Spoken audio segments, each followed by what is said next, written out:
Hello, welcome to the bass lick in every key series. In this series we are taking one lick or one part groove and running it through all 12 keys. It's a great way to truly master it, building your technique, improving your ear and getting comfortable all over the fretboard. So let's get started.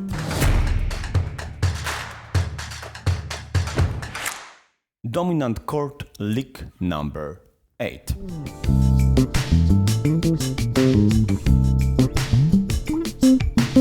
So again we are starting from the root note and we're playing in first beat short groove. We are playing on the 1 and on the 4th 16th note. You can find the full version along with an explanation on my Patreon. Come, be a part of it. I would love to share more with you.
Now is your turn for practicing and see you in next video.